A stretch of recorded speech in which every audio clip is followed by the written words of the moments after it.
Guys,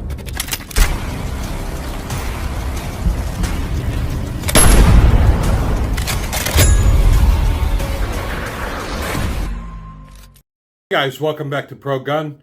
If you haven't already done so, please hit the subscribe button. I'd greatly appreciate that. Welcome to our podcast. Today I want to talk about the assassination attempt on President Trump. And I hold the Biden administration totally responsible for this. They didn't pull the trigger, but they caused the act by enticing violence. Now, if you're going to compare President Trump to Hitler for years, and you're going to tell people that President Trump is a threat to democracy, all it takes is one sick individual like that kid to trigger him off. They knew exactly what they were doing, okay? They entice violence. They cause racism. They cause hatred in this country. The country is divided, and that's all because of the Brandon administration.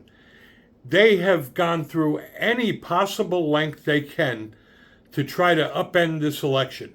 They've thrown everything they could at President Trump, and the man is still standing. And by the grace of God, he just happened to turn his head for 1 millisecond, or we'd be having a different conversation. Now, let's start with the Secret Service. This was a clusterfuck right from the beginning. There was a building 150 yards away from President Trump, and they didn't have that secured. You can't tell me they didn't know it needed to be secured. So did they not care? I mean, a five-year-old child would know you need to secure that building, right?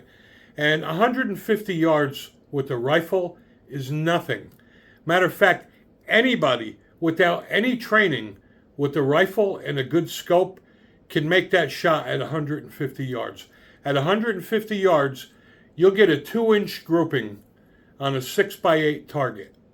Now, President Trump is a big man, so figure his head is 6x8, 2-inch grouping. Anybody could have done that. Also, this was like the land of the misfit toys. They have President Trump, who's almost 6'5", and they have 2 women that are like 5 feet tall trying to shield him, right? The one woman, I watched the video. It took her 15 seconds to holster her weapon. And at one point, she didn't know what to do. She even held it in her hand. And she made the attempt 3 or 4 times. This person should not even be carrying a weapon. And I feel bad for the woman because she shouldn't have been put in that spot in the first place. This is DEI at its finest. The director of the Secret Service is also a DEI hire. She says that the buck stops at her, but she didn't step down and resign. Everything they did right from the get-go just went wrong. You know, between the defunding the police department as well and the no bail, you have a lot of lunatics out on the street.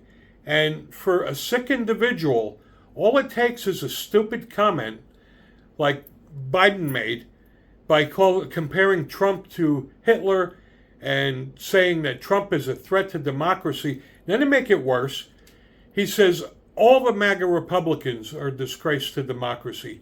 And 3 days before the assassination attempt, Brandon says there should be a bullseye on Trump. Now, what the hell do you take that to be? So, did they intentionally go out and find the worst possible Secret Service agents? I mean, this is supposed to be the elite, right? The best of the best, the cream of the crop. And they fucked up miserably.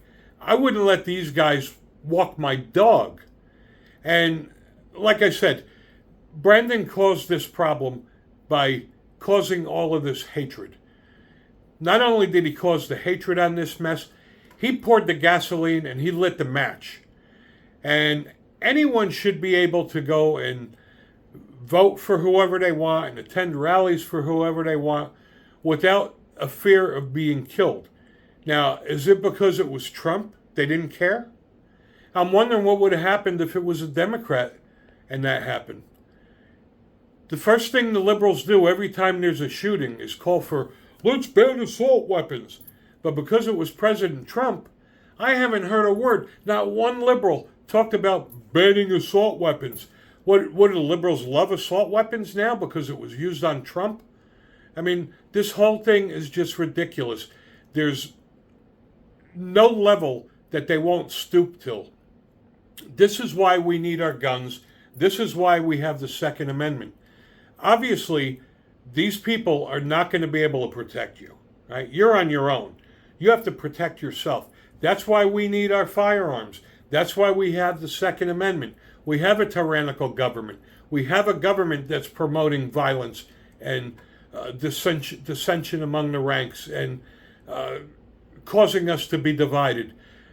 They know that a sick individual may just feel like, oh, you know what? I better do something about this. Why would you make a statement like there should be a bullseye on Trump? What did you think that was going to do? These are the reasons we need to vote these people out of office, folks. It's just getting more and more dangerous by the day. I mean, it's getting to the point now where the Brandon administration is saying that all the MAGA Republicans are a danger and a threat to democracy. So now you have to worry about if you're wearing a Trump hat, you could be out somewhere and you're going to get shot because Brandon and company planted the seeds. If you haven't registered to vote, please do so. If you don't own firearms, you damn well better think about it because you're on your own to protect yourself and your family. And lastly, our hearts and our prayers go out to the family of the individual that was killed, as well as the individuals that were injured due to this senseless nonsense. And like I said in the beginning, I hold the Brandon administration accountable for this. They planted the seeds. I'd really like to know your opinion on this. I mean, I don't want to make this a conspiracy theory, but I'm just saying there's so many things that went wrong, and this is all these people do for a living. They train for this every day. How can this happen? Did they just not care? Or was this set up from the inside? I'd like to know what you think. Thanks for watching.